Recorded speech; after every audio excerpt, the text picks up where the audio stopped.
Assalamualaikum warahmatullahi wabarakatuh. Perkenalkan, nama saya Iqsal Febian dengan NPM 10121091 kelas C5 Manajemen.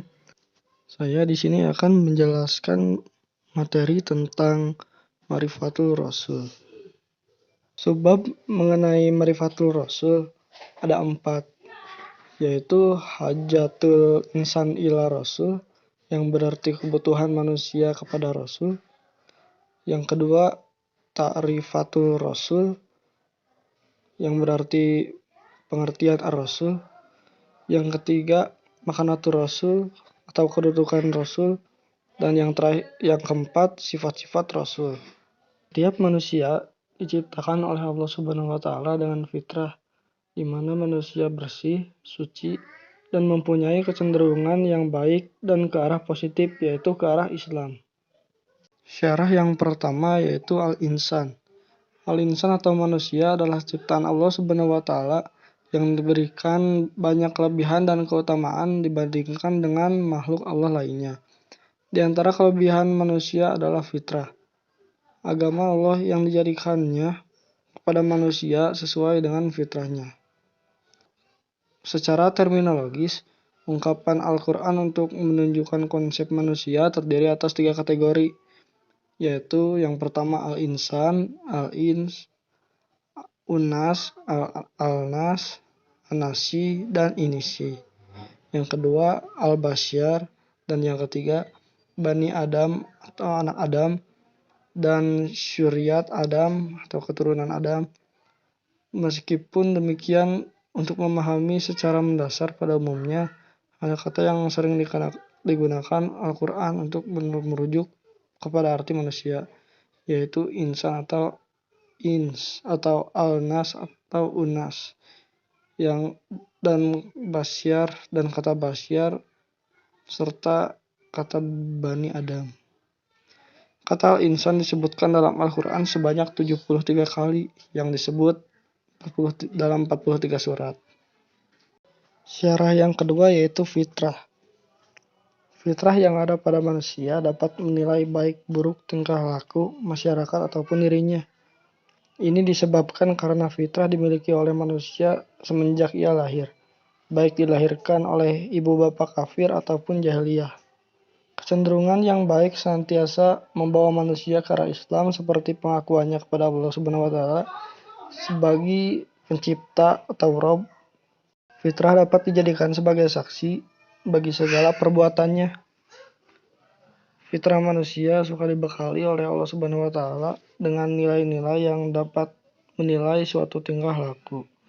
Beberapa fitrah manusia adalah keinginan manusia untuk mengabdi kepada Khalik, mengakui keberadaan Allah Subhanahu wa Ta'ala sebagai Khalik, dan keinginan manusia untuk hidup teratur. Mengenai fitrah yang pertama yaitu wujudul Khalik. Kewujudan pencipta merupakan sesuatu yang tak dapat diingkari. Manusia pada dasarnya mengakui perkara ini. Allah sebagai pencipta atau Rabb di dalam Al-Quran diakui oleh orang kafir sekalipun. Perjanjian manusia ketika di dalam rahim ibunya juga mengatakan bahwa Alastu birabbikum qalu bala syahidna. Yang kedua yaitu ibadatul khaliq.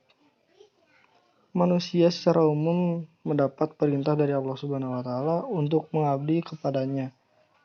Pengabdian kepada Allah adalah sebagai hasil dan akibat dari pengakuan kita kepada Allah sebagai pencipta. Mengakui pencipta berarti mengakui apa yang disampaikannya, menerimanya, menerima arahannya, menjalankan undang-undangnya, dan sebagainya. Usaha-usaha ini adalah bagian bentuk pengabdian kita kepada Allah Subhanahu wa Ta'ala. Berikutnya yaitu hayatul munadhamah. Petunjuk dari Allah adalah untuk memandu manusia ke arah yang baik. Menurut Zaini tahun 2015, pengertian kepemimpinan menurut Aunur Rahim dapat dibagi ke dalam 2 kategori, yaitu spiritual dan empiris. Dalam pengertian spiritual, Dalam pengertian spiritual, kepemimpinan Islam secara mutlak berasal dari Allah. Konsep kepemimpinan dalam Islam berasal dari doktrin tauhid dan dimulai oleh Muhammad sendiri. Mengenai syarat yang ketiga yaitu hidayatul rasul. Jika kita hendak mengikuti perintah Allah, maka kita mesti mengikuti perintah Rasul. Apabila kita ingin mengasihi Allah, maka kita perlu petunjuk Rasul. Kaidah ini adalah kaidah ya Rabbani dibawa oleh Islam. Oleh karena itu, syahadatain pun terdiri dari pengakuan kepada dua, yaitu Allah dan Rasulnya. Mengikuti petunjuk Rasul berarti mengikuti jalan agama Allah yang mempunyai langit dan apa-apa yang di bumi. Menurut Adam, akhlak Rasul yang jujur, amanah, dan cerdas menjadikan Rasul patut untuk diikuti semua teladannya. Di antara ayat Al-Quran yang berbicara tentang akhlak Rasulullah SWT yaitu dalam surat At-Taubah ayat 9 yang berarti sesungguhnya telah datang kepada kalian seorang Rasul dari kaum kalian sendiri. Berat terasa olehnya penderitaan kalian sehingga sangat menginginkan keamanan dan keselamatan bagi kalian. Amat belas kasihan lagi penyayang terhadap orang-orang mukmin. Jika mereka berpaling dari keimanan, maka katakanlah, cukuplah Allah bagiku. Tidak ada Tuhan selain Dia. Hanya kepadanya aku bertawakal, dan Dia adalah Tuhan yang memiliki arasy yang agung. Marifatul Halik. Petunjuk Rasul digunakan untuk mengenal Allah. Mengenal Allah juga dapat dilakukan dengan cara memperhatikan dan memikirkan alam sebagai penciptanya. Melihat gunung-gunung, hewan, dan sebagainya merupakan cara untuk mengenal Allah melalui ayat kauniyah. Minhajul Hayah. Petunjuk Rasul juga digunakan untuk mengamalkan Islam yang benar dan yang direhai oleh Allah Subhanahu wa Ta'ala. Rasul sebagai ikutan dan teladan yang baik untuk diikuti dalam mengamalkan Islam secara benar. Syarah yang keempat yaitu ibadatul shohih. Ibadatul shohih adalah ibadah yang menyembah Allah dengan panduan mengikuti Rasul. Rasul sebagai penerima wahyu dari Allah harus diikuti dan sebagai keperluan bagi kita untuk menjadikannya sebagai contoh dan petunjuk dalam menjalankan ibadah yang benar. Materi kedua tentang Marifatul Rasul yaitu Ta'riful Rasul atau pengertian tentang Rasul. Ta'riful Rasul dari segi bahasa, Rasul berasal dari kata rasala yang berarti mengutus. Sedangkan kata Rasul adalah bentuk infinitif dari kata rasala yang berarti utusan atau seorang yang diutus. Adapun secara istilah kata Rasul artinya seorang laki-laki yang dipilih dan diutus oleh Allah dengan membawa risalah kepada umat manusia. Ada dua kata kunci untuk memahami definisi ar-Rasul yaitu yang pertama Hamirul Risalah yang berarti membawa dan menyampaikan risalah. Yang kedua Qudwatu fi takbikir risalah menjadi khutbah atau menjadi kutwah contoh bagi umat manusia dalam melaksanakan ajaran yang dibawanya. Namun perlu diingat, tidak semua orang yang membawa risalah dan menjadi khutbah dapat disebut atau diakui sebagai Rasul, karena Rasul-Rasul yang diutus oleh Allah Ta'ala memiliki ciri khusus, diantaranya sebagai berikut. Pertama, memiliki asifatul asyiyah, yakni sifat-sifat dasar yang layak baginya, misalnya sidik, amanah, tabligh, dan fatonah. Sifat ini layak dimiliki oleh setiap Rasul yang mengemban atau membawa risalah dari Allah Ta'ala. Yang kedua, memiliki al-mukjizat atau mukjizat, yakni perkara-perkara luar biasa yang dapat dilakukannya dengan izin Allah untuk melemahkan mereka-mereka yang menentangnya. Salah satu contohnya adalah mukjizat Rasulullah SAW ketika membelah bulan dengan izin Allah Ta'ala. Yang ketiga, adanya al-bisyarat atau berita gembira kedatangannya. Kabar gembira kedatangan seorang rasul ada kalanya telah diberitakan oleh rasul-rasul sebelumnya. Yang keempat, adanya an-nubuwat atau berita-berita kenabian yang disampaikannya. Setiap rasul senantiasa membawa berita dari Tuhannya melalui wahyu berisi ajaran, perintah dan larangan, atau peristiwa-peristiwa masa lalu dan masa yang akan datang. Dan yang terakhir yaitu adanya at-samarat atau hasil dakwah yang dilakukannya. Di antara hasil dakwah yang diwujudkan Rasulullah SAW adalah munculnya generasi unggul dari sisi keimanan, ilmu dan amal, sehingga mampu berkuasa di muka bumi ini dan menebarkan ajaran Islam ke seluruh penjurunya. Marifatul bagian ketiga yaitu makanatur Rasul atau kedudukan Rasul.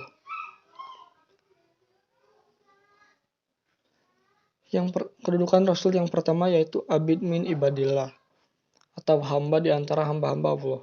Muhammad SAW adalah sebagai hamba dan manusia biasa yang juga makan, minum, pergi ke pasar, beristri, berniaga, dan segala aktivitas manusia yang dikerjakan dan ditunaikan dengan baik. Mengenai hamba dari hamba-hamba Allah, yang pertama yaitu insan atau manusia. Rasul sebagai manusia digambarkan makan, pergi ke pasar, dan sebagainya. Perilaku ini menggambarkan suatu aktivitas sehari-hari manusia. Yang kedua, nasab atau keturunan. Rasul berasal dari kaum Quraisy, bapaknya bernama Abdullah dan ibunya bernama Aminah. Beliau mempunyai keluarga dan keturunan yang jelas. Begitupun tentang sejarah kelahiran dan asal-usulnya. Sejarah yang menjelaskan bagaimana Nabi dibesarkan sehingga Rasul juga banyak terdapat di berbagai buku sirah Nabi. Yang ketiga yaitu jism atau fisik. Fisik Nabi Muhammad SAW digambarkan banyak oleh hadis seperti rambutnya yang rapih dan selalu disikat atau disisir, badannya yang kuat, tingginya yang sedang, dan sebagainya.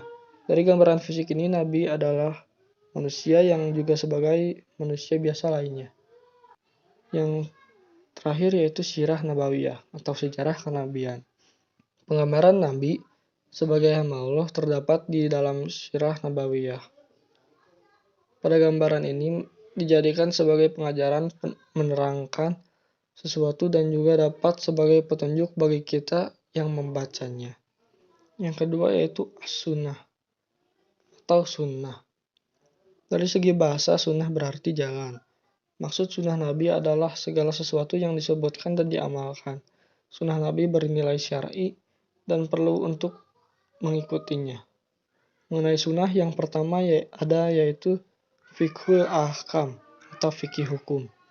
Bagi muslim dalam menjalankan hidup dan dakwah tentunya menghadapi banyak rintangan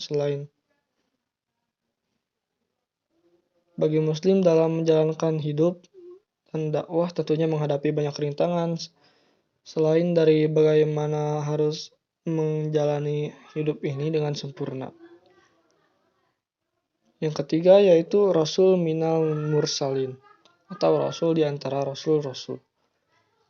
Muhammad SAW selain sebagai hamba biasa, juga sebagai hamba Rasul yang mempunyai keutamaan dan ciri-ciri kerasulan. Muhammad seperti Rasul lainnya juga mempunyai mukjizat dan tugas-tugas mulia. Yang pertama yaitu tabligh risalah atau menyampaikan risalah. Peranan Rasul yang utama adalah menyampaikan risalah Tuhan, karena inilah yang membedakan dengan manusia biasa. Rasul membawa manusia untuk mengabdi kepada Allah, kepada ilah yang satu yaitu Allah Subhanahu wa Ta'ala. Yang kedua yaitu adaul amanah atau menunaikan amanah. Rasul telah menunaikan amanahnya sebagai Rasul, yaitu menyampaikan risalah kepada manusia. Yang ketiga yaitu imamatul umat atau pemimpin umat. Nabi Muhammad SAW sebagai Rasul juga sebagai imam yang bertanggung jawab atas umatnya. Yang keempat yaitu dakwah nabawiyah atau dakwah kenabian. Al-Quran dan juga sirah banyak menjelaskan dakwah Nabi. Dari kedua ini muncul fikih dakwah yang sesuai dengan realitas, tuntutan, keadaan, dan respon setempat. Marifatul Rasul yang keempat yaitu sifat-sifat Rasul. Sifat-sifat Rasulullah SAW. Sifat-sifat Rasulullah Muhammad SAW memiliki sifat-sifat kerasulan. Di antaranya adalah sebagai berikut. Di antaranya adalah yang pertama yaitu al-basyariyatul kamilah atau kemanusiaan seutuhnya. Rasulullah SAW adalah manusia biasa seperti manusia yang lainnya. Ia bukan bangsa malaikat atau jin, bukan manusia setengah malaikat, dan bukan manusia setengah jin. Akan tetapi Rasulullah SAW adalah bangsa manusia seutuhnya, memiliki jasad manusia pada umumnya, dan memiliki perasaan seperti manusia yang lainnya. Sebagaimana layaknya manusia, Rasul membutuhkan makan, minum, pergi ke pasar, beristri, berniaga, dan lain sebagainya.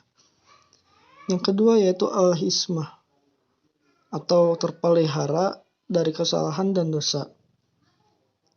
Karena memiliki sifat syariah kemanusiaan, syariah, maka Rasulullah SAW mungkin saja pernah berbuat salah atau keliru.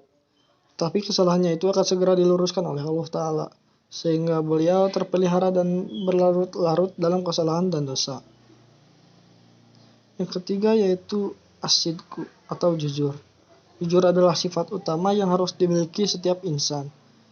Terlebih bila ia adalah orang yang mengajak kepada nilai-nilai luhur dan mengabarkan hal-hal gaib.